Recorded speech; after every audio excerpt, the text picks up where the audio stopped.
예, 그럼 또 계속하겠습니다. 자, 우리가 아까 대고 산염처하고 이제 사저유조까지 해가지고 우리 칠각제에 대한 것은 다 살펴봤습니다. 그죠? 그래서 특히 이제 여기서는 사정근이 빠졌는데, 왜냐하면 사정근은 직접적으로 해탈 열반을 실현하는데 직접적으로 관계 있는 것이 아니고 선법 불선법에 대한 판단이기 때문에 여기서 빠졌다. 그렇게 이해하시면 될 것 같고요.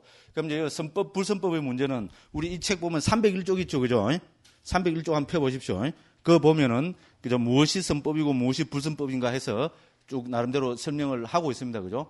그래서 우리가 뭐 꼭 그 이야기 하자면은 우리 10선업도라 그러죠, 그죠?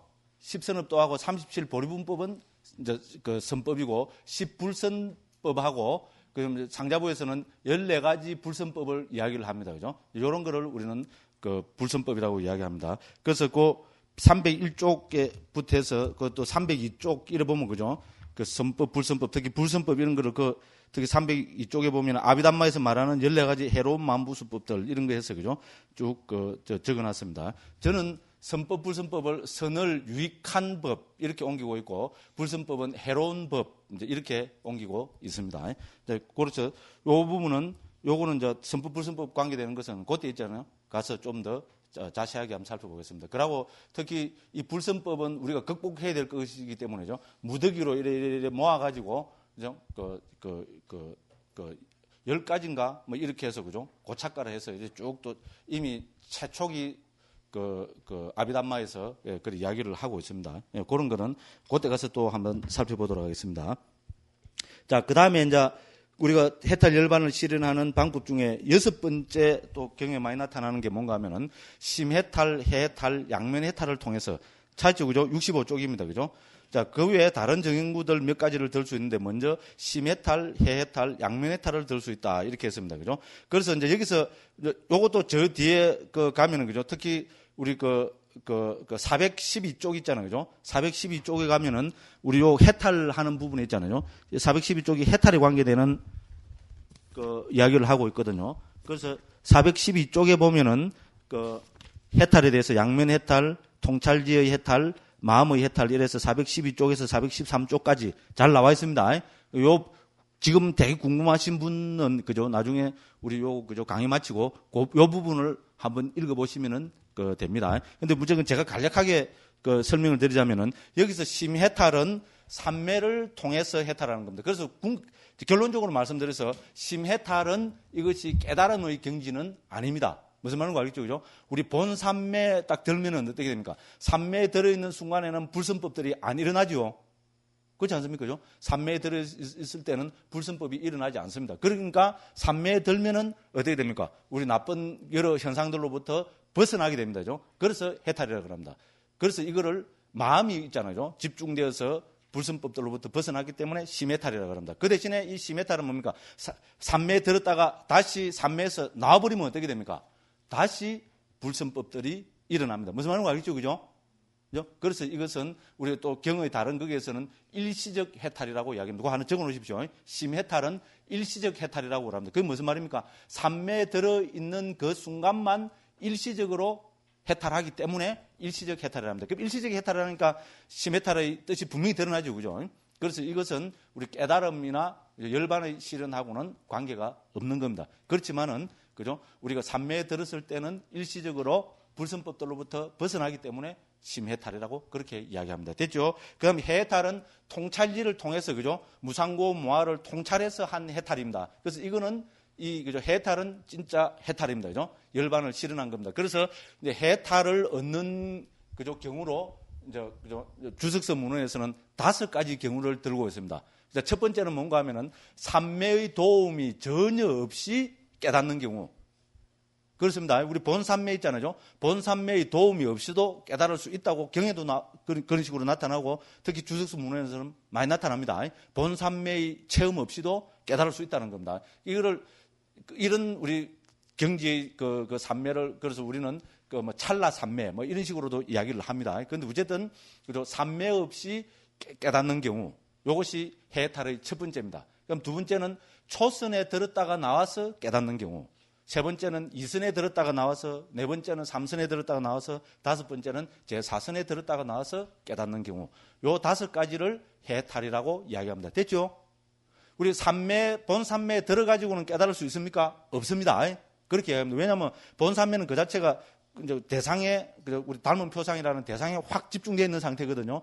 그래서 거기서 어떤 다른 심리현상이 일어나면은 본산매가 깨어져 버린 것이 됩니다. 그죠? 그래서 산매에 들어있을 때는 깨닫지 못한다고 합니다. 그래서 모든 주석서 문헌에서 반드시 산매에 들었다가 나와서 깨닫는다고 이렇게 되어 있습니다. 그러니까 예를 들어서, 그죠?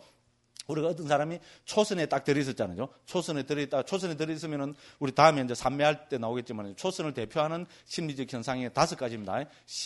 한자가 이때 참 좋아요. 심사희락정 합니다. 그죠? 어디 저 뒤에 가면 어디 나오는데 제가 여기서는 페이지를 안 적어놓은 것 같아요. 요 뒤에 가면 어디 나올 겁니다. 그죠? 그래서 심사희락정이라는, 예를 들어서, 그죠? 심은 일으킨 생각, 사는 지속적 고찰, 희는 희열, 락은 행복, 정은 집중. 요래 됩니다. 그죠? 그래서 요런, 그죠? 특히 뭐 희열과 행복이라는 이런, 그죠? 아주, 그죠? 굉장한, 그죠? 편안하고 행복한 그런 경지에 딱 들어있다가 어떻게 됩니까? 삶에서 탁 나온다는 말은 그런 희열과 행복 이런 것이 탁 깨진다는 말이잖아요. 그렇죠?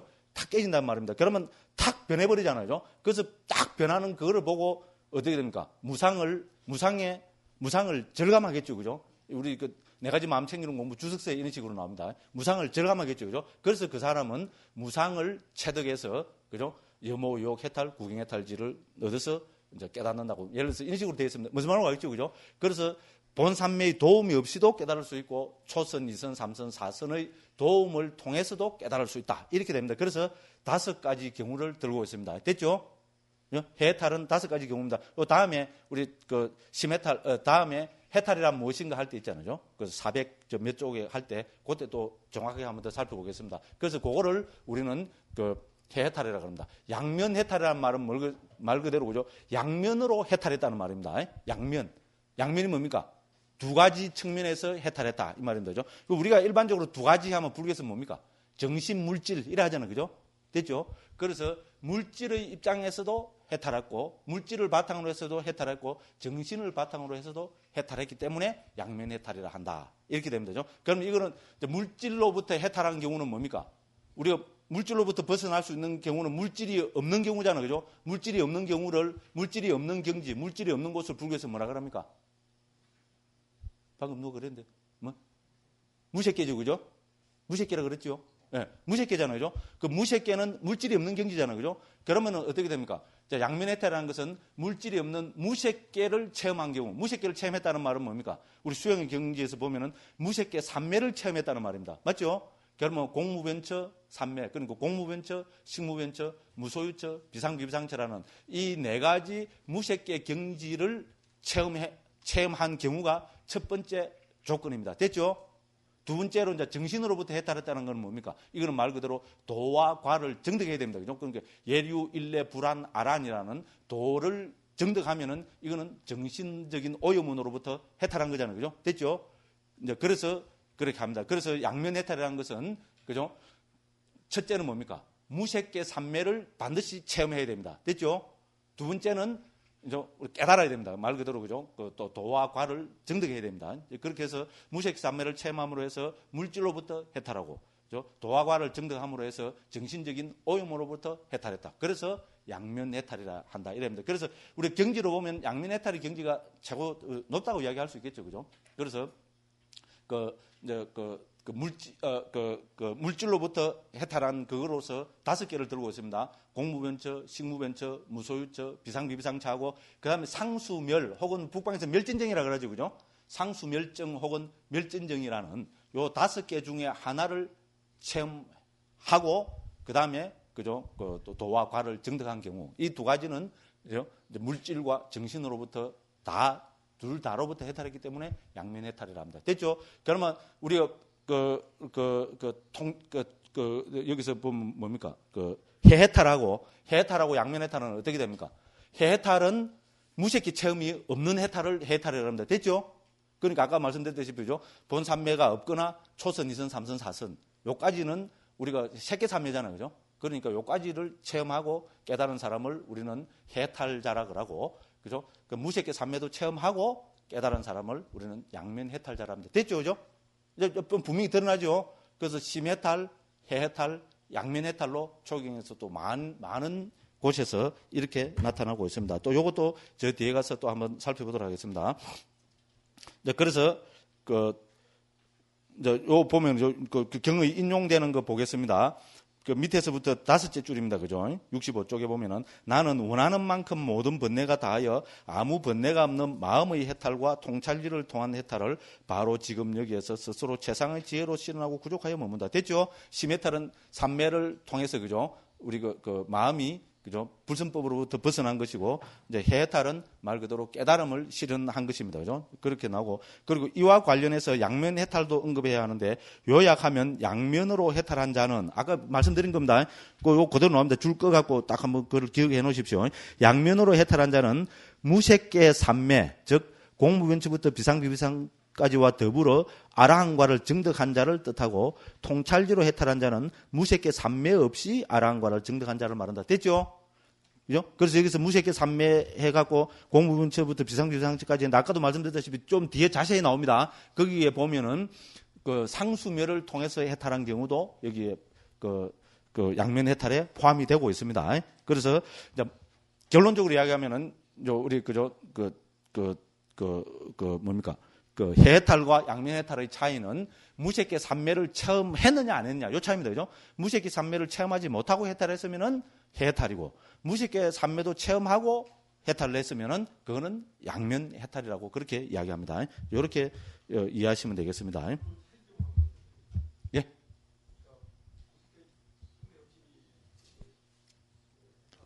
예, 깨달았다는 측면에서는 똑같죠. 깨달았다는 측면에서 똑같은데 그 사람이 체험한 심리적인 경지 있잖아요. 그죠? 마음의 경지로 보면은 이쪽은 무색계 삼매를 체험했고 이쪽은 무색계 삼매를 체험 못한 겁니다. 그럼 어떻게 차이 나느냐? 그건 저도 잘 모르겠습니다. 근데 이제 그렇게 됩니다. 그렇잖아요. 근데 우리가 이제 그 삼매의 자기가 체험한 삼매가 그만큼 넓다는 말이 되겠죠. 그죠? 근데 우리가 깨달음을 가지고는 경지는 가늠을 하지 못하지만은 어떤 종류의 자기 마음의 그죠? 그 경지를 체험했냐? 그거는 예, 그렇습니다, 스님. 그거는 분명합니다. 예. 예. 예. 우리하고 똑같은 겁니다, 스님. 그러니까 해탈해서, 그 삼매의 체험 없이 깨달은 거를, 지금 예를 들어서 미얀마 있잖아요, 스님. 미얀마에서도 이런 거를, 아까 말씀드린 찰나 삼매라 그러고요. 순수 위빠사나라 그러거든요, 이 사람들은. 수따 위빠사나라 그러 순수 위빠사나에서 오히려 지금 미얀마 갔다 오신 분들 혹시 있으면 알겠지만, 그 중에서 더 좋아하고 지금 많이 가르치는 겁니다. 삼매 체험 없이도 깨달을 수 있다. 그래서 비파사나만 딱 있잖아요, 그죠? 이렇게 하면은 깨달을 수 있다. 이렇게 하고 오히려 지금 미얀마에서는 그 삼매를 통해서 깨닫는 것보다 삼매 없이 깨닫는 것을 훨씬 많이 가르치고 있습니다. 어떻게 보면 우리 지금 가나선의 입장하고 뭐 같다고도 그렇게 이해할 수 있습니다. 우리 이제 묵조선의 입장은 다분히 삼매를 통한 깨달음이라고 이야기할 수 있지 않습니까? 그죠? 근데 가나선은 삼매와 관계없이 화두만 타파하면 된다 이거잖아요. 그죠? 근데 오히려 이쪽에서도 비파사나에서 그죠? 무상고 무아를 딱 직관하면 그게 깨달음이지. 삼매의 힘을 굳이 빌릴 필요 없다. 이래 됩니다. 청정도론에도 그런 나타나고요. 뒤에 나오겠지만은, 그런데 청정도론에서는 이렇게 삼매의 힘이 없이, 그죠? 깨달은 경우를 뭐라는 거, 숫가 위빠사까라 해서 마른 위빠사나를 닦은 자, 이렇게 합니다. 말랐다, 메말랐다. 그죠? 참선의 습기가 없이 메말랐다 해서 숫가라 그럽니다. 숫가는 메마른 이 말이거든요. 예, 그렇게 메마른 위빠사나를 닦은 사람이라서 청정도론 입장에서 보면 살짝 뭡니까? 조금 좀 비하하는 듯한 그런 표현을 쓰고 있습니다. 근데 사실 청정도론은 개정의 사막을, 그죠? 균등하게 닦은 것을 아주 강조하고 있거든요. 앞에 개품도 많고, 특히 정품은 청정도론 23품 가운데 정품이 10품입니다. 그만큼 오히려 반 이상의 분량을 이 정품에 할애해서 아주 강조하고 있거든요. 그러다 보니까 우리 뭡니까? 청정도론진, 그죠? 어느 스님이고? 예? 부다고사. 나 오늘 왜 이랬지? 마음만 급해갖고, 그죠? 부다고사 스님은 오히려 뭡니까?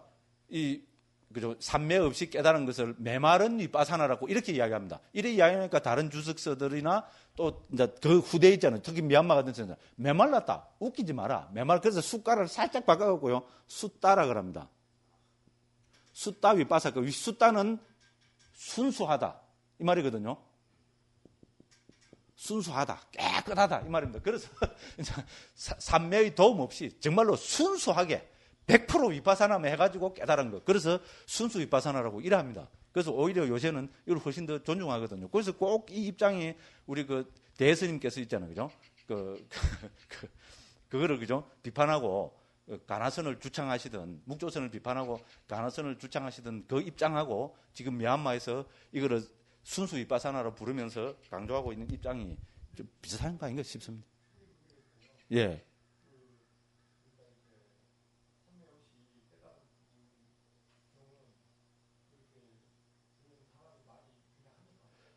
근데 근데 문맥으로 보면은 삼매의 언급 없이 부처님 말씀을 듣고 아라한이 됐다. 이런 경우는 꽤 있습니다, 스님. 예, 꽤 있는데, 근데 그 사람이 삼매를 닦았는지 안 닦았는지 그거는 모르겠습니다. 근데 경을 가지고 보면은 삼매의 언급 없이 부처님 말씀도 특히 오원의 설법 있잖아요. 오원의 무상고, 무아, 여모욕, 해탈, 구경해탈지. 이런 거는 뭐, 아까도 말씀드린 400군데 이런 정도로도 많이 나오거든요. 그런 데서는 삼매의 언급이 없습니다. 물론 그 사람이, 그죠? 그 이전이나 그때 뭐 삼매를 닦고 있었는지 그거는 전혀 우리가 알 수 없지만 어쨌든 삼매의 언급 없이 나오는 경우가 아주 많습니다, 스님. 예. 그런데 저는 통찰지를 우리 반야라 그러죠, 그죠? 북방에서 반야라 하는 것을 저는 통찰지라고 그냥 옮기고 있습니다. 그냥 이거를 그냥 지혜라고 옮기려 하니까 너무 좀 강한 것 같아서 왜 이제 통찰지로 옮기는가 하면은 이제 그쪽 보면 그 빠띠웨다라는 말하고 동의어로 치거든요. 빠띠웨다라 그럽니다. 빠띠웨다는 위다 하면은 이건 뭔가 말 그대로 꿰뚫는 겁니다. 이거 팍 꿰뚫어 버리는 거 있잖아요. 그걸 그러거든요. 그래서 빠띠웨다는 말은 꿰뚫는다는 말이거든요. 그래서 우리 꿰뚫는다는 말은 통찰한다는 말을 하고도 연관 지을 수 있고, 그 다음에 모든 주석서 문헌에서 초경에도 나올 거고요. 특히 모든 주석서 문헌에서 우리가 이 반야는 있잖아요. 반야는 무상고 무아를 꿰뚫는 것, 무상고 무아를 통찰하는 것 이렇게 나타나거든요. 그래서 저는 그를 해체해서 탁 무상이나 고나 무아로 그죠? 말 그대로 통찰해서 꿰뚫어서 보기 때문에 그래서 그거를 저는 통찰지라고 그렇게 옮겼습니다. 뭐 조금 도움이 되는 건 모르겠습니다. 예, 제가 옮긴 겁니다. 저는 우리 초기불전연구원에서는 항상 반야를 통찰지로 지금 옮기고 있습니다. 예.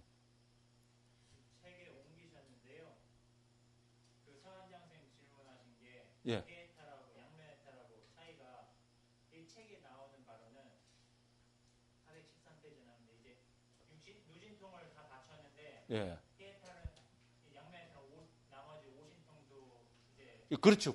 그렇죠. 예.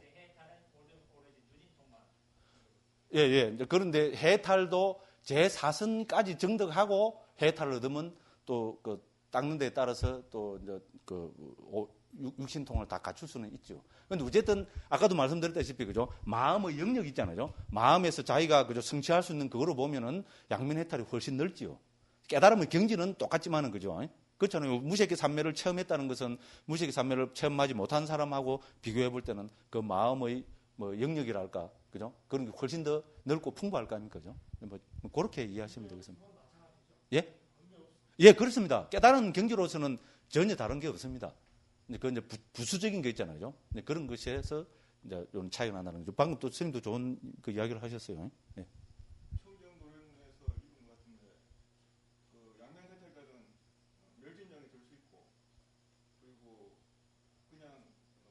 그 당연하죠. 그렇죠. 왜냐하면 이제 멸진정에 들라 하면은 반드시 뭡니까? 제4선, 그 다음에 공무변처, 식무변처, 무소유처, 비상비비상처라는 무색계 삼매를 정득해야 비상비비상처에서, 그죠? 들었다가 나와서 뭐 5가지인 걸 판단하고 그 다음에 멸진정에 들잖아요. 그러니까 무색계 삼매의 체험이 없는 해탈자는, 그죠? 멸진정에 들 수가 없죠. 예, 그것 분명합니다. 예. 부처님께서 예. 그 삼매를 닦으라고 독려하시고 예. 예. 예. 그러니까 이제 우리가 깨달은 사람은 뭐합니까? 깨달은 사람은 저 위에 탁자 올라가 탁 앉아있으면 그거 가야 되나요? 결국은 깨달은 스님들도 부처님 당시 초기경 나오는 거 보면 스님들이 일상생활이 뭡니까? 아침에 일어나서 그죠? 탁발하러 가가지고 와서 탁발하고 공양하고 그럼 나무 밑에 좀 쉬다가 어떻게 합니까? 그 다음에는 계속 그 저녁에 그죠? 부처님 만나서 이제 설법 듣고 뭐 이야기하기 전까지 6시 전까지는 한 뭡니까? 그럼 12시부터 6, 7시까지 그 6시간, 7시간은 산 속에 들어가서 나무 밑에 앉아 있잖아요. 그럼 앉아고 뭐합니까? 앉아고 잡니까? 쟤처럼. 알잖아요. 산매 닦는 거잖아요. 그러니까 초기경도 도처에서 부처님께서는 산매를 닦으라고 강조하고 계시고, 그죠? 그렇잖아요. 그래서 산매를 이렇게 닦아서죠. 뭐 공무분처부터 여러 산매를 체득한다는 말은 그만큼 그 사람의 심리적인 영역이, 그죠? 정신적인 영역이 거의 무한대로 확장된다는 그런 거 아니겠어요? 그죠? 깨달음의 경지로는 똑같지만은, 그죠? 그 사람의 마음의 영역으로 볼 때는 우리가 여러 가지 산매를 체험한 사람하고 못한 사람하고는 또 하늘과 땅 차이 아니겠습니까? 그죠? 예. 그래 보시면 됩니다. 그래서 뭐가 더 높으냐, 뭐 이러면 뭐 양면 해탈이 더 높겠죠. 뭐 양면으로 해탈하는 거니까. 그런데 깨달음의 경지로는 똑같다. 요거를 말씀드리고 싶고, 심해탈은 못 깨달은 사람입니다. 그죠?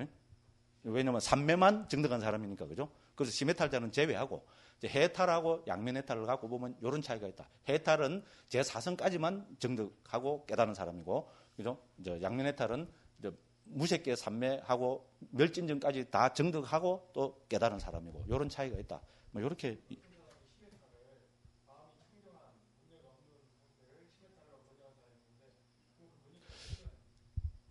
적어도 빨리의 경에 의하면은 그렇지 않습니다, 스님. 그건 잘 모르겠습니다, 스님. 뭐 출처가 뭔지 팔리의 경을 그렇게 했다면은 그건 조금 문제가 있어 보입니다, 스님. 왜냐하면 주석서 문헌이나 이런 데 보면 분명히 이렇게 나오거든요. 그러고 일시적 해탈이라고. 일시적 해탈은 말은 니까야에도 몇 군데 나옵니다, 스님. 그래서 그러니까 이거는 심해탈은 일시적 해탈이지 결코 깨달은 해탈은 절대로 아닙니다. 모르겠습니다. 그 청정이 뭐를 뜻하는지. 모르겠습니다. 저는 뭐라고 책임지는 말은 하기 싫습니다. 예.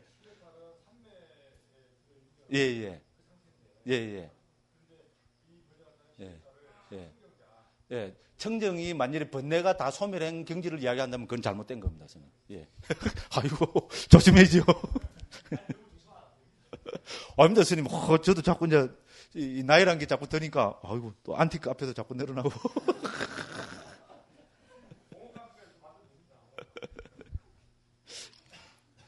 예, 그렇습니다. 예, 그래서 이제 요까지 다 했습니다.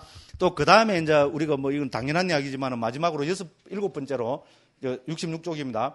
개정의 해탈 직연 이거를 완성을 통해서도 깨닫는다. 이거 뭐 당연한 이야기 아닙니까? 그죠? 그래서 이거를 우리는 오법원이라고 합니다. 이 오법원의 문제는 435쪽에서 잘 설명하고 있습니다. 그때 가서 또 다시 한번 보도록 하겠습니다. 그래서 이거를 우리 오법원이라고 합니다. 그래서 이제 경에서 보면, 그죠? 부처님께서 이렇게 말씀하고 계십니다. 자, 내가 아직 완성하지 못한 개의 무더기가 있다면, 삼매의 무더기, 통찰지의 무더기, 해탈 무더기, 해탈 직연의 무더기가 있다면 그것을 완성하기 위해서 다른 사문이나 바라문을 존경하고 존중하고 의지하여 머물러야 할 것이다. 그러나 나는 신과 마라와 범천을 포함한 세상에서 사문, 바라문과 신과 사람을 포함한 무리 가운데서 나보다 더 개, 삼매, 통찰지, 해탈 직연을 잘 구족하여 내가 존중하고 존경하고 존중하고 의지하여 머물러야 할 다른 어떤 사문도 바라문도 보지 못한다. 이것도 다음에 법할 때, 그죠? 요 부분도 인용되어 나오지만, 이것도 부처님께서 깨달으시고 49일 동안 보리수 나무 밑에서 깊은 산매에 들어서 사색을 하시다고 나옵니다. 이미 초경에도 나오고 주석서에서도 이렇게 쭉 나옵니다. 그래서 부처님께서 이제 뭐 빨리 하려는 게 염소치기 뭐 니고로다 나무가 거기 있습니다. 그죠? 그래서 이제 몇 번째 7일째더라 요런 사유를 하십니다. 그래서 쭉 살펴보거든요. 이 세상에 사람이 있잖아요. 의지할 데가 없이 머문다는 것은 괴롭잖아요. 그죠? 깨달은 부처님도 마찬가지라는 겁니다. 깨달은 부처님도 내가 의지할 데 없이 머문다는 것은 괴로움이다. 나는 도대체 뭐를 의지해서 머물러야 되는, 이거 중요한 사실입니다. 그죠? 아주 중요한 사실이고, 하물며 부처님도 그런데 우리 부처님 제자인 우리는 말할 필요도 없어요. 저도 뭐 눈이 번쩍 뜨지더라고요. 그래서 부처님이 다 살펴보십니다. 이 세상을 다 살펴봤어요. 그죠? 여기서처럼, 그죠? 전부 다 살펴봐갖고, 그죠? 다른 사문, 바라문, 또 그 다음에 신, 마라, 범천, 그죠? 포함한 이 세상 모든 존재를 다 살펴봤지만은 부처님이 의자에 머물 존재는 어디에도 없다라는 겁니다. 왜? 부처님보다 경지가 다 낮기 때문에. 무슨 말씀을 하겠죠, 그죠? 그래서 그렇게 결론을 내리시고, 그러면 나는 무엇을 의지해서 머물러야 될 것인가? 그래서 부처님이 마지막 결론이 뭡니까? 나는 내가 깨달은 법을 의지하여 머무르라. 와, 또 머리부터 발끝까지 쫙 전율이 오지요? 박수 한번 쳐야 되는데, 이거는, 그죠? 우리 출가자들, 정말로, 불교는 우리가 법이 좀 굉장한 거잖아요. 그 부처님께서 깨달으시고, 깨달은 부처님도 뭔가 의지해서 머물러야 되는데 나는 뭐를 의지할 것인가? 그렇고 다 찾아봤는데 부처님 의지할 게 아무것도 없다라는 겁니다. 이 세상에. 그러면 나는 뭐를 의지하여 머물 것인가? 내가 깨달은 이 법을 의지하여 머무르라. 이렇게 결론을 내리십니다. 굉장합니다. 그죠? 짜릿하게 굉장히 많습니다. 팔정도 이야기도 그렇고요. 부처님이 법을 의지해서 머무르는 이 말씀도 그렇고. 그러니까 하물며 부처님도 안 계신 이 세상에서 우리가 의지할 것은 법입니다. 그죠? 뭐 어떤 게 법입니까? 그죠? 어쨌든 그렇습니다. 저는 분명합니다. 저한테는 분명합니다. 뭐 스님들한테는 모르죠. 강요할 수는 없는 거니까, 그죠? 그렇잖아요. 뭐 알아서 하십시오. 배짱입니다. 저는 소승입니다. 소승. 그죠? 소승은 남을 위해서 신경 쓸 필요 없습니다. 제 하고 싶은 말 딱 하고 뭡니까? 뭐라 하면 모르겠어. 알아서 하시오. 뭐. 요새 이제 그러려고요. 근데 말은 요란한데 제목은 그래 잘 안 된다 그럽니다. 뭔가 그죠? 한다 그러더라고요. 어쨌든 그렇습니다. 자, 그래서, 그죠? 개정의 해탈직연의 완성을 통해서, 이제, 해서, 그죠? 요것이 또 뭡니까? 개정의 해탈직연하는 오보본을 의지하는 것이, 그죠? 또, 우리가, 그죠? 깨달음을 위해서는, 그죠? 요 5가지를 이제 실천해서 깨달음을 실현한다. 이래 되면 되죠. 그래서, 이제 68쪽에 보면, 그죠? 여기서 젤루에 보면 개정해를 사막이라 부르고, 우리는 잘 알고 있는 겁니다. 그죠? 여기에다가 해탈과 해탈직연을 더하면 오법원, 제가 오법원 했죠. 그죠? 요겁니다. 그죠? 5가지 법의 무더기. 이미 초기경에서 이 개정해 해탈직연을 오법원이라고 이렇게 지금 부르고 있습니다. 그죠? 그 다음에 이건 아까도 말씀드렸다시피 28장에 써 있잖아요. 그 페이지로 보면 435쪽 이하에 설명되어 있으니까 살펴보시면 되고요. 그 밑에는 이때까지 한 7가지를 제가 다시 한 번 더 요약을 해놨습니다. 그건 알고 봐도 되겠죠, 그죠? 예, 고려하고 또 그 다음에 이제 드디어 법에 들어갑니다. 법, 그죠? 앞에 말씀드린 거죠. 부처님이 그죠? 당신이 그죠? 의자에 머무르시리라 했던 그죠? 그 법에 대해서 이야기가 나옵니다. 그래서 법이란 무엇인가? 여기에 대해서 제가 한번 살펴보고 있습니다. 자, 1번 초기경의 도처에서 부처님은 법을 강조하셨다. 불교는 법을 중심으로 한 체계다. 그래서 불법이라는 말은 우리에게도 아주 익숙하다. 이제 초기 불전에서 법을 강조하시는 것을 중심으로 법에 대해서 살펴보고자 한다. 이렇게 했습니다. 그럼 첫 번째로 하는 것이 법을 의지하여 머무르라. 여기 방금 말씀드린 겁니다. 그죠? 아무도 존중할 사람이 없고 의지할 사람이 없이 머문다는 것은 괴로움이다. 참으로 나는 어떤 사문이나 바라문을 존경하고 존중하고 의지하여 머물러야 하는가? 부처님이 그죠? 보리수 깨달으시고 보리수 나무 밑에서 이 사유하신 이야기입니다. 그죠? 그래서 안구 따르니까 우르웰라 경에 나타나는 세존의 성찰이다. 세존께서는 깨달음을 성취하신 뒤 아직 아무에게도 자신의 깨달음을 드러내지 않으셨을 때, 그래서 주석서에 하면은 세존께서 깨달음을 성취하신 뒤 5번째 7일이라고 한다. 밑에 주 돼 있죠, 그죠? 부처님께서 77 49일 동안 7번 7일을 그 771이라는 것은 이렇게 초기 불교에서 무슨 의미가 있는 것 같아요. 그죠?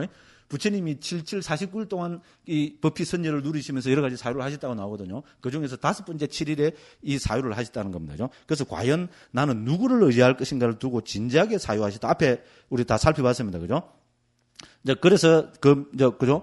그 69쪽 맨 마지막 줄에 보면 그죠? 세종께서 구족한 개와 삼매와 통찰제와 해탈보다 더 잘 구족한 자를 그 누구도 그 어디에서도 보지 못했다고 한다. 그래서 마침내 세종께서는 이 문제에 대해서 이렇게 결론 지으신다. 참으로 나는 내가 바르게 깨달은 바로 이 법을 존경하고 존중하고 의지하여 머무르라. 와, 멋있죠, 그죠?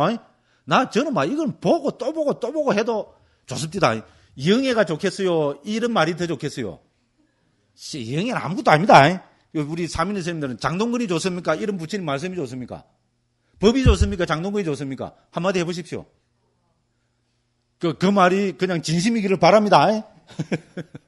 그렇잖아요. 그죠? 근데 사실 우리가 출가해서, 그죠? 자기가 믿고 의지해야 될 뭔가를 발견한다는 것은 저는 이게 위대한 발견이라 봅니다. 우리가 아직까지 만일 그걸 찾지 못한다면, 그죠? 그때 방황 알겠어요. 그죠? 특히 스님들은 이제 비구에 받고 한번 보십시오. 아직까지 스님들은 3인 3인이니까 믿고 의지해야 될, 그죠? 단계가 있습니다. 그죠? 그렇잖아요. 그럼 또 잘 보호받고 있잖아요. 이거 완전히 뭐 온상이 꽃처럼 보호하고 있잖아요. 그렇잖아요. 제 얘기 틀렸습니까? 각 절마다 뭐 옛날에 왕들이나 이런 데 살았지. 이거 고래등 같은 개집이잖아요. 예를 들어 동화섬에도. 그렇지 않습니까? 구중궁궐, 뭐, 고래등 같은 개집에 사는 우리 뭐, 이 세상에서 뭡니까? 최고의 웰빙족들입니다. 제 얘기 틀렸습니까? 이 공기 좋고 경치, 대한민국 최고 경치 좋은 데는 다 절이 있잖아요. 그죠? 그런데 동화섬에도 뭐, 정말로 멋지잖아요. 거기다가 경치만 좋습니까? 고래등 같은 기아집. 그렇죠. 이병철이가 있는데 삽니까? 살아봤겠어요? 택도 없습니다. 어제 이병철이 아들 누굽니까? 이건희가 이런 데 삽니까? 택도 없잖아요. 저 얘기 틀렸습니까? 정말로 고래등 같은 개집에. 그럼 고래등 같은 개집에만 삽니까? 아니지요. 우리가 먹는 과일. 왜 요만한 과일 먹어요? 아니잖아요. 원주 보고 하는 소인 보는 스님들은 어떻게 됩니까? 시장에 가서 최고 크고 최고 좋은 거, 그럼 최고 동글동글동글한 것만 사고 오잖아요. 제 얘기 틀렸습니까? 그렇잖아요. 그죠? 최고 맛있는 과일만 먹고 삽니다. 그리고 요새는 뭡니까? 이런 과일도 모자라갖고, 두리안. 선방스님들이 이런 두리안 다 퍼뜨리잖아요, 한국에. 마을 사람들은 아직도 두리안 안 먹어요. 우리 실상사는 두리안 먹을 수 있는 줄 압니까? 선방이 아니다 보면 두리안 대종량도 안 들어옵니다. 정말입니다. 제가 저는 두리안 억수로 좋아하거든요. 근데 왜냐면 남쪽에 많이 살았으니까요. 두리안 대종공량이 안 들어옵니다. 미칠 지경입니다. 그래도 원래는 이제 두리안이 한국에 막 남아 도는가 봐요. 이제 선방에 가서도 막 썩어 나가고 그러는 모양이라요. 그러니까 원래 두리안 대종공이 좀 들어왔어요. 그래서 막 허겁지겁 먹었어요. 그렇잖아요. 그죠? 과일, 최고 좋은 과일, 막 두리안에 막, 그죠? 그렇잖아요. 그럼 차 마시는 거, 이 세계에서 제일 좋은 차 마시잖아요. 제 얘기 틀렸습니까? 세계에서 유행하는 차, 특히 뭐 세계 차로 하면 중국이잖아요. 그죠? 보이차. 벌써 그 몇십 년 전에 유행인 거고, 요새는 또 보이차에 농약치 따니까 또 선방쌤들 잘 안 마신다고 하대. 그렇잖아요. 최고 좋은 차 마시고, 그 다음에 먹는 거는 다 뭡니까? 정말로 웰빙족이잖아요. 옛날에나 고기 찾았지. 못 먹고 살 때나. 우리나라에서 최고 잘 사는 사람들 다 못 먹고 씁니까? 채식하잖아요. 그렇잖아요. 농약 안 친 거 이런 거 있잖아요. 그러니까 저래서, 진짜 최고 가는 삶이잖아. 그죠? 어떻게 우리 기본 선언에 계신 스님들은 막 딱 보고 받아가면서 욕구라잖아요. 이제 스님들도 오히려 비우게 받고 나면은 억수 좋을 것 같죠. 오히려 어떻게 생각하면 뭐 허전할 수가 있습니다. 보호막이 깨 있으니까. 아, 이제 은사나 내나 뭐 똑같은 비우다 막. 아씨, 뭐. 그죠? 죄송합니다. 제가 이상해서 그죠? 재밌자고 하는 이야기입니다. 그래 되고 하면은 좋을 것 같지만, 그죠? 우리가 수행자라면, 그죠? 진작에 생각해보면은 뭔가 우리가 의지할 데가 없고, 그죠? 뭐 보호가 없다는 것은 이건 어떻게 보면 불안합니다. 그죠? 무슨 말인지 이해하죠? 물론 우리는, 그죠? 스님들 화두를 드시니까 화두 하나 잘 의지해서 하면 되지만, 이것도, 그죠? 화두에 대한, 그죠? 확신이나 그런 게 없으면은, 그죠? 흔들립니다. 그때는 우리가 의지처를 찾아야 됩니다. 부처님도 찾으셨잖아요.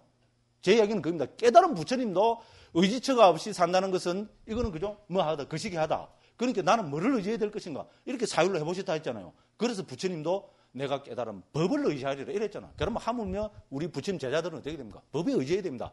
이제 법을 한번 찾아보십시오. 그죠? 요 책이 잘 나와 있습니다. 또 책 선전이네. 그죠?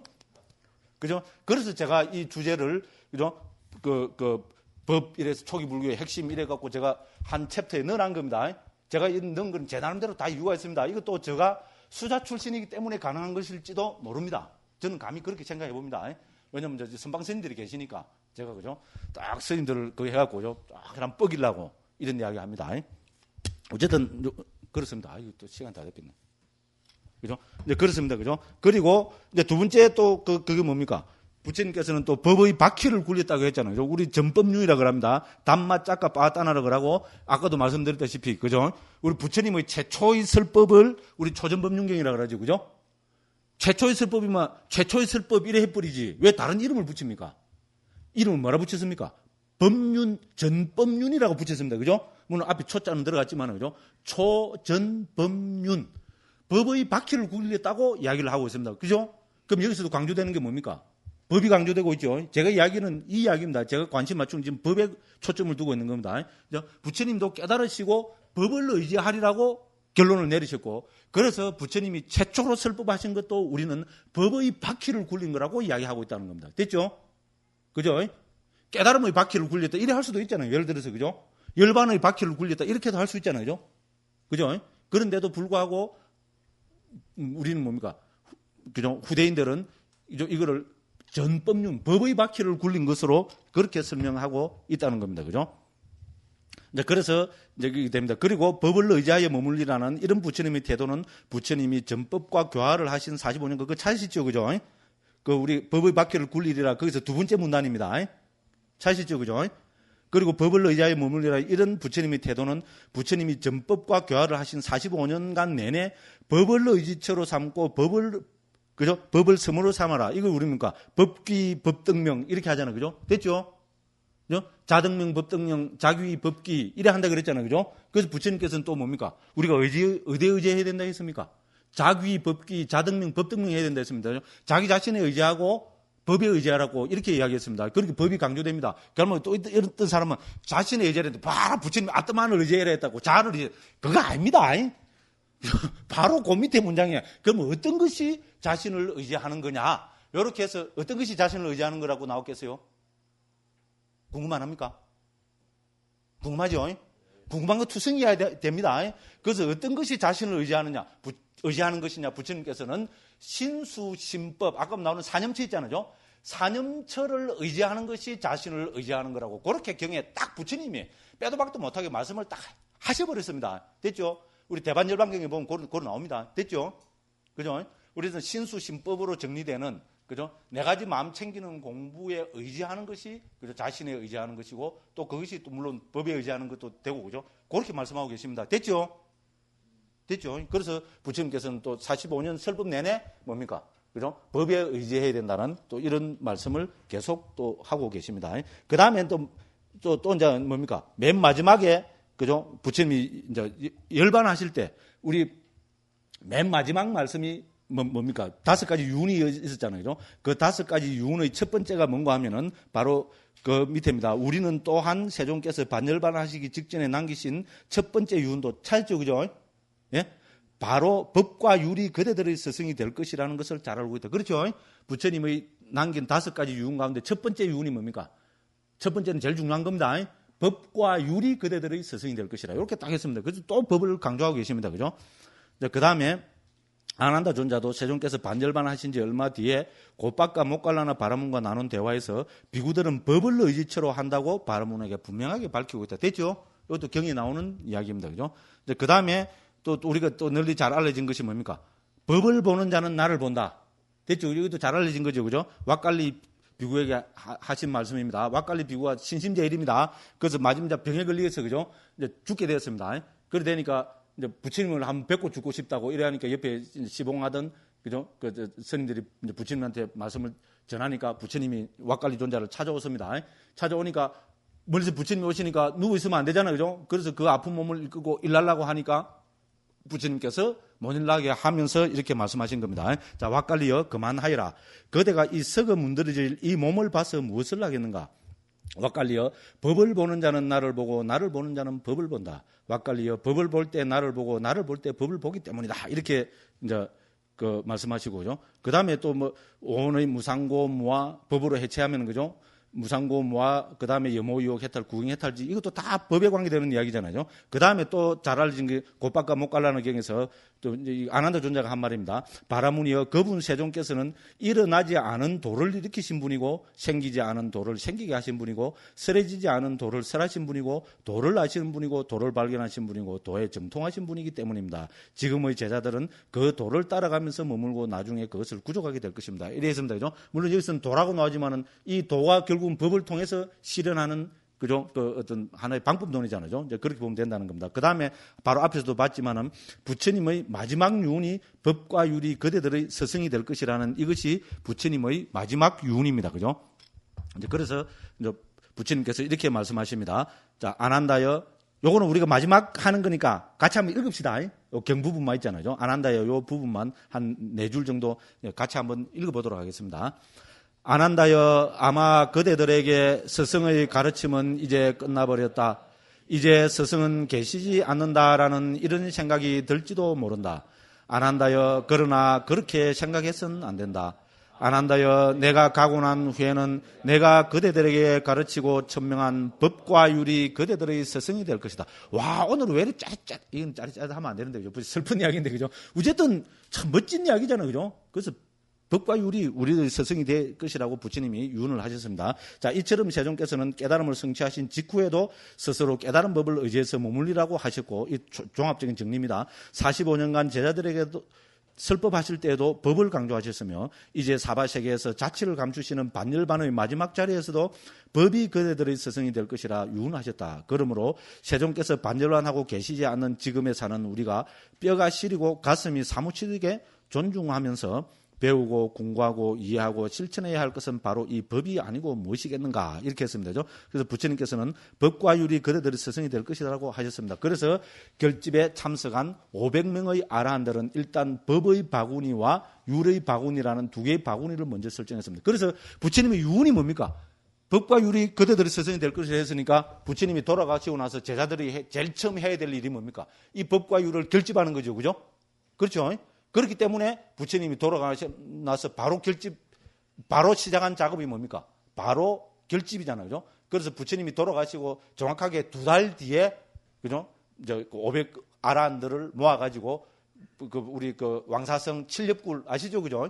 왕사성 칠렵굴에서 500명의 아라한들이 모여가지고 결집을 합니다. 그래서 그 결집은 7개월이 걸렸다고 이야기합니다. 그 결집의 내용이 뭡니까? 법과 율이 그대들의 스승이 될 것이라 했기 때문에 법을 결집했고 율을 결집했으면 됐죠. 그래서 먼저 율을 결집해서 우리는 그걸 위나의 피타카라 해서 율장이라 부릅니다. 이거를 먼저 결집했고 외운 사람은 누굽니까? 우리 지계 제일인, 그죠?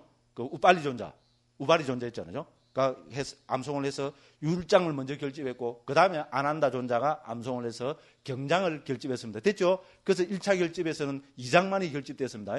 율장과 경장이 결집이 됐습니다. 그죠? 그 이야기가 거기 되가 있고요. 그래서 이제 요까지 이야기를 하겠습니다. 그 다음에 이제 시간이 벌써 이제 다 돼버렸습니다. 그래서 법이란 무엇인가 요 부분은 우리 나중에 저녁 시간에 하도록 하겠습니다. 예. 어쨌든 2시간이라는 긴 시간 동안 강의 경청해 주셔서 대단히 감사합니다. 예.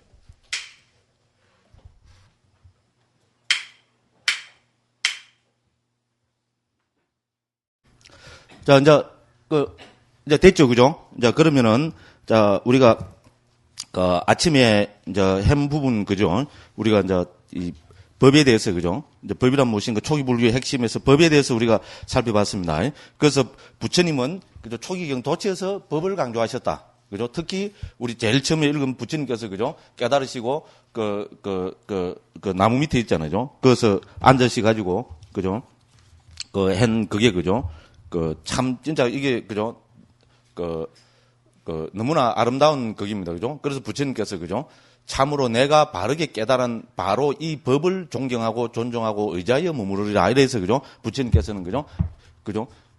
당신이 깨달은 법을 평생 존중하고 살리라는 그런 맹세를 하셨습니다. 굉장히 중요한 이야기입니다. 그죠? 그래서 우리도 부처님이 깨달으신 그 법을, 그죠? 우리가 존중하고 머무는 수밖에 없고, 그다음 부처님께서 또 마지막 유언이 법과 율이 그대들의 스승이 될 것이다. 이렇게 유언을 남기셨고, 그죠?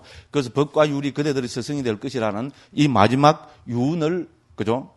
본받아서, 그대로, 그죠? 지켜서, 우리, 마가사파 존자가 있잖아요. 대가섭 존자가 상수가 되어서, 그죠? 부처님 돌아가시고 2달 뒤에, 그죠? 결집을, 1차 결집을 시작해갖고, 장장 7개월 동안 법과 율을 우리는, 그죠? 결집을, 암송을 해서 결집을 했습니다. 그죠?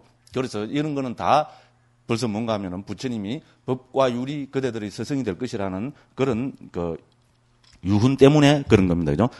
그래서 앞에 쭉 읽어본 거니까 쭉 넘어가가지고, 그죠? 자, 72쪽 펴보십시오.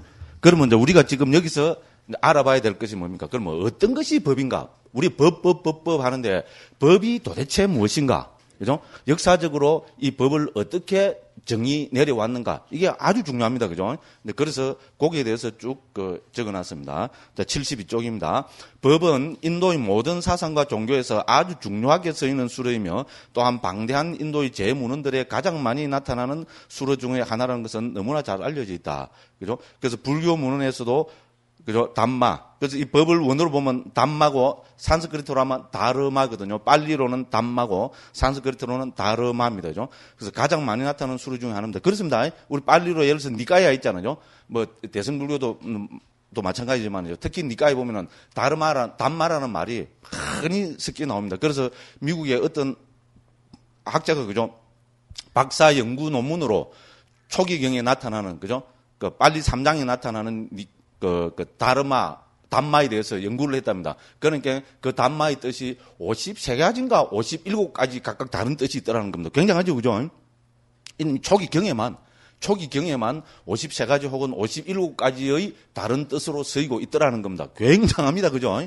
그래서 그 박사학위를 받은 그게 있습니다. 그래서 어쨌건 이제 딱 세세히 하자면 그렇게 많은데 전통적으로 볼 때 있잖아요. 이제 크게 첫째로 이제 볼 때 크게 4가지 의미로 그죠 담마를 이제 하고 있습니다. 그래서 보면은 그죠 빨리 3장에 나타나는 담마의 여러 의미를 분류하여 설명하고 있는 것으로는 담마 상간이의 주석서인 아타살리니에 나타나는 부타고사 스님의 주석이 가장 잘 알려져 있다. 담마 상간이는 우리 앞에도 나왔지만은 그 경률론 3장 할 때 그죠 우리 상자부 논장은 7논으로 되어 있습니다. 7가지로 되어 있는데 그 중에서 제일 첫 번째가 바로 이 담마상간이 법집론으로 옮겨지는 이 담마상간입니다. 그죠? 그래서 이 담마상간이를 주석서가 그죠? 아주 멋진 주석서가 남아 있거든요. 부타고사 스님이 남긴 주석서입니다. 그죠? 부타고사 스님이 남긴 주석서가 13개인가 된가 아주 많거든요. 그죠? 경률론 3장에 다 주석서를 남겼습니다. 그래서 그 중에서도 이 법에 대한 특히 아비담마에 대한 멋진 주석서를 남긴 것이 바로 이 담마상간이 주석서입니다. 그래서 그 주석서 이름을 아타살린이라 했어요. 그죠? 주석서 이름이 따로 정해지가 있을 정도로 유명한 그런 주석서입니다. 그래서 보면은 부타고사 스님은 이제 우리죠 담마상간이에서 법을 4가지로 정의하고 있습니다. 그 밑에 해놨죠, 그죠? 그래서 여기서 스님은 담마를 1 한글로 다 적어놨습니다. 파리야띠 2 해뚜 3 구나 4 니사따 니찌와따 이렇게 4가지로 해놨습니다. 그래서 한글로 뜻을 보면 파리야띠란 말은 교학이라는 의미입니다. 가르침 그러니까 부처님의 가르침 그거를 우리는 파리야띠라 그럽니다. 그죠? 그렇잖아요. 우리 담마라는 것은 법이라는 것은 기본적으로 뭡니까? 제일 기본적으로 부처님의 가르침을 우리는 법이라 그러죠. 그죠? 그러니까 당연히 담마의 첫 번째 의미는 부처님의 가르침이라는 의미가 됩니다. 그러면 해뚜는 우리 원인이란 말이잖아요. 그죠? 그래서 담마라는 것은 특히 우리가 4가지 무해해라고 있거든요. 그래서 거기에서 볼 때 그죠? 담마는 원인을 담마라 하는 겁니다. 그죠? 그리고 세 번째는 구나는 덕스러운 행위. 우리 소위 말해서 공덕이라 하잖아요. 공덕이라 할 때 그 원어가 구나입니다. 그죠? 그래서 덕스러운 행위도 법이라 합니다. 그죠? 담마라 합니다. 그죠? 그렇고, 그 다음에 이제 또 제일 중요한 게 여기서 니사따, 니찌와따라 이렇게 이야기하고 있습니다. 자, 이것을 무슨 뜻인가 하면 니사따란 말은 오늘 한번 적어가면서 한번 해보겠습니다. 니사따,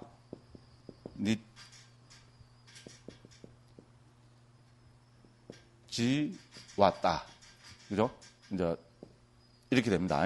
그렇게 니사따란 말은 여기 사따가 뭡니까? 이 산스크리트로 하면 사또와거든요. 사또와가 뭡니까?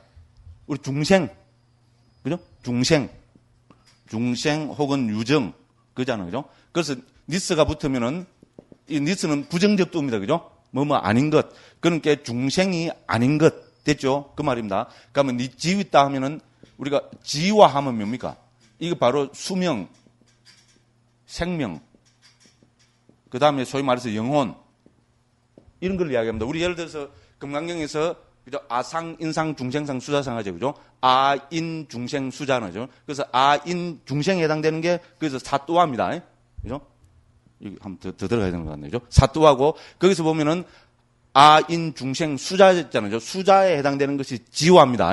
지화를 중국에서는 수자로 해서 목숨 숫자로 옮겼습니다. 그죠? 그래서 다른 말로 하면은 이게 초기경에서 보면은 지와라는 것은 영혼을 이야기합니다. 이건 특히 자연학교에서 고정불변한 영원한 어떤 그죠 영혼이 있다고 이야기하는 거거든요. 이제 그런 걸 이야기합니다. 그래서 여기서 앞에 또 여기서도 니스 부정접두를 붙이니까 지가 없으니까 이게 닛 이래 된 겁니다. 무슨 말인지 알겠죠, 그죠? 그래서 니스가 부정접두입니다. 그러니까 이건 뭡니까? 영혼이 아닌 것 됐죠? 니사따는 중생이 아닌 것, 니지와따는 영혼이 아닌 것. 그러니까 중생도 아니고 영혼도 아닌 건 뭡니까? 그럼 여기서 말하는 중생이니 영혼이니 하는 것, 이걸 아비담마에서 보면 뭐라고 한다 그랬어요?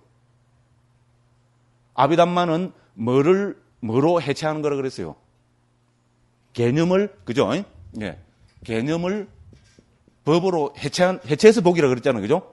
특히 개념을 법으로 해체하는 것이 아비담마입니다. 좀 이따가 이야기하겠어요. 그래서 개념은 우리 빤야띠라 그랬잖아요. 빤야띠를 법으로 해체하는 겁니다. 그래서 여기서 중생이 아닌 것, 영혼이 아닌 것, 이 뭡니까? 개념이 아닌 것, 이 말이죠. 개념적 존재가 아닌 것. 그럼 개념 존재가 아닌 것은 뭡니까?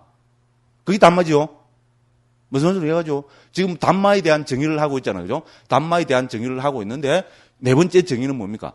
자, 개념이 아닌 것, 이 말입니다. 그러니까, 그죠? 중생도 아니고 영혼도 아닌 것, 즉, 개념적 존재가 아닌 것. 그것이 바로 법이라는 겁니다. 그러면 개념적 존재가 아닌 법이 뭐냐 하면은, 그거를 아비담마에서는 고유성질을 가진 것. 이렇게 정의합니다. 고유성질을 가진 것. 좀 있으면 이제 계속 나옵니다. 그죠? 그래서 고유성질을, 이거를 빨리 하면 사바와라 그럽니다. 그죠? 그 사바와를 가진 것. 이제 이렇게 이야기합니다. 그래서 우리가 아비담마에서 말하는 법 있잖아요. 어떤 게 법이냐? 이렇게 하면은 고유성질을 가진 것, 자성을 가진 것. 중국에서 사바와를 저는 고유성질로 옮깁니다만 중국에서는 자성으로 옮겼습니다. 됐죠? 그죠? 자기의 그 자성이니까 고유한 성질이잖아요. 자기의 고유 성질을 가진 것을 우리는 이제 이 법이라고 그렇게 정의합니다. 그래서 구사론에서는 그죠? 이 법을 뭐라 정의한가 하면 그죠? 임지자성이라고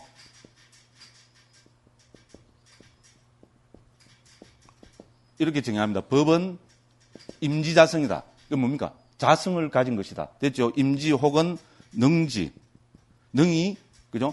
법을 가지고, 그러니까 자성을, 자기 고유성질을 가지고 있는 것을 법이라 한다. 이렇게 정의합니다. 예를 들어서 우리가 탐욕, 여러분 탐진치 삼독 중이죠. 자, 탐욕은 우리가, 그죠? 법이라고 이야기합니다. 우리 불선법이잖아요. 법이라고 이야기합니다. 왜? 탐욕이란 것은 뭡니까? 기본 고유 성질을 갖고 있습니다. 독특한 탐욕만이 가지고 있는 독특한 고유 성질이 있다고 합니다. 그 고유 성질이 뭡니까? 탐욕은 대상을 어떻게 하는 고유 성질이 있습니까? 제일 쉽게 우리가 표현할 때 탐욕은 예를 들어서 이제 우리 OX로 합시다죠. 자, 탐욕은 대상을 밀쳐내는 성질이 있습니까? 끌어당기는 성질이 있습니까? 네? 그 당연하죠. 그죠? 요래 이야기하기 쉽죠. 그죠? 탐욕은 뭡니까?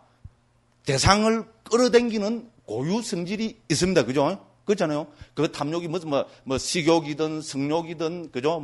색욕이든 명예욕이든 또 다른 어떤, 그죠? 탐욕이든지 간에 그 뭡니까? 그 탐욕이라는 것은 대상을 어떻게 하는 고유 성질을 갖고 있습니까? 자기 쪽으로 끌어당기는 고유 성질이죠. 맞죠? 그죠? 그렇습니다.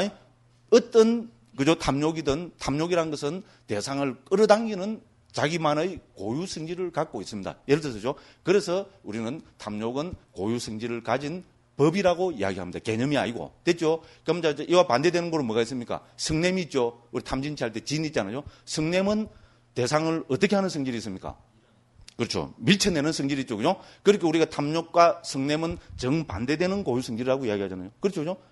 그죠? 그 성냄도 여러 가지가 있을 수 있습니다. 그죠? 여러 가지 어떤 그 성냄이 있지만은 그 성냄은 전부 대상을 어떻게 하는 성질이 있습니까? 대상을 밀쳐내는 성질이 있습니다. 그죠? 이렇게 해서 각각의 고유 성질을 가진 것을 우리는 아비담마에서 법이라고 이야기합니다. 됐죠? 그죠? 그래서 앞에서 여기서 우리 부타고사 스님이 1, 2, 3, 4 네 가지로 설명을 했죠. 그죠? 이 네 가지 중에 앞에 세 가지는 우리가 경에서 나타나는 법의 정의입니다. 됐죠? 그럼 맨 마지막에, 그죠? 니사따, 니집있다. 그죠? 그러니까 중생도 아니고 영혼도 아닌 것. 이거는 아비담마의 정의입니다. 됐죠? 그래서 법은 여기서도 이렇게 나오지만은 그 다음에 계속 나옵니다만은 결론적으로 이야기하자면요. 법은 크게 우리 불교에서의 법은 크게 두 가지의 의미로 쓰입니다. 하나는 1번은 뭡니까? 부처님 가르침으로서의 법. 됐죠? 2번은 뭡니까? 고유 성질을 가진 것. 요렇게 해서 우리가 정의가 됩니다. 그래서 서양에서는 이걸 구분하기 위해서 부처님 가르침으로서의 법이랄 때는 대문자 D를 씁니다. 담마 이렇게 표현합니다. 서양 사람들은 고유명사에서는 항상 대문자로 쓰잖아요. 그죠? 그죠?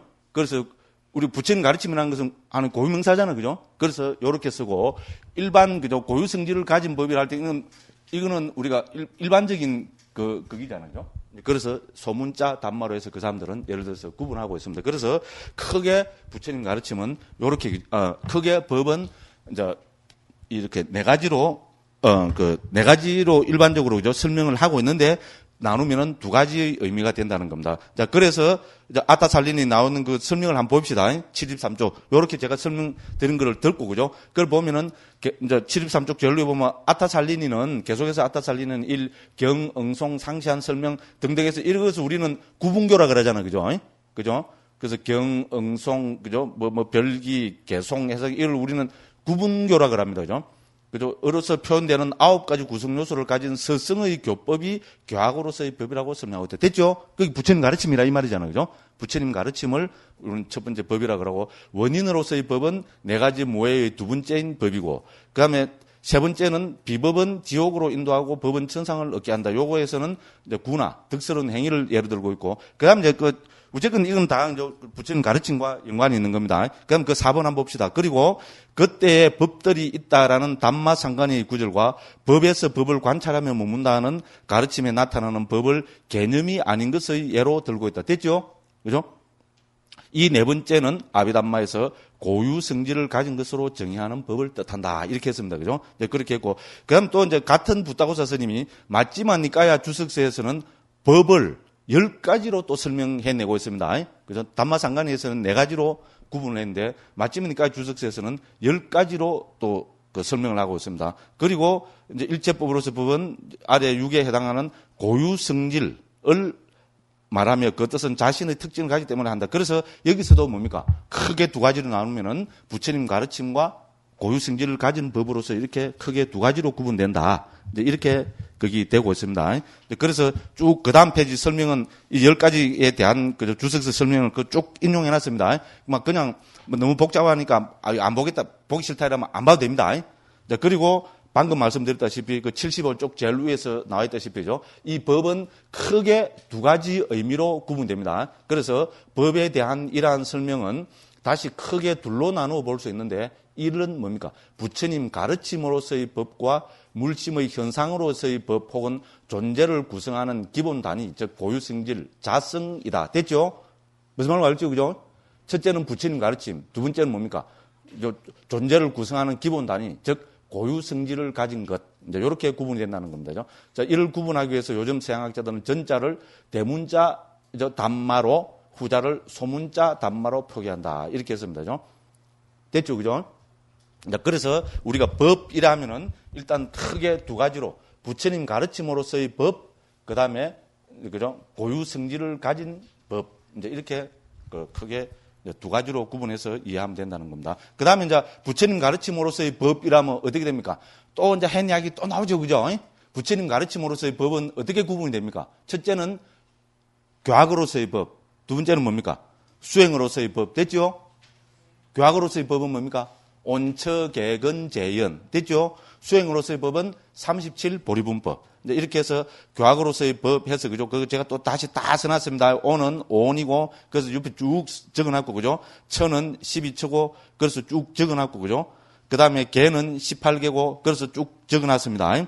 그 다음에 건은 뭡니까? 22건입니다. 22건은 우리가 다음에 이제 아마 며칠 뒤에 우리가 22건에 대해서 배울 겁니다. 그래서 본서 10장에 있잖아요. 우리 이 책 10장에 22건을 잘 정리해 놨습니다. 재는 우리가 그죠? 온처개근 재연할 때 재는 사제고 우리 이제 오늘 두 번째 시간에 우리가 이거를 한번 배워볼 것입니다. 그 다음에 연은 뭡니까? 12연기로 대표되는 이제 괴로움의 발생구조와 소멸구조 이렇게 되고 그 다음에 수행으로서의 법은 37 보리분법입니다.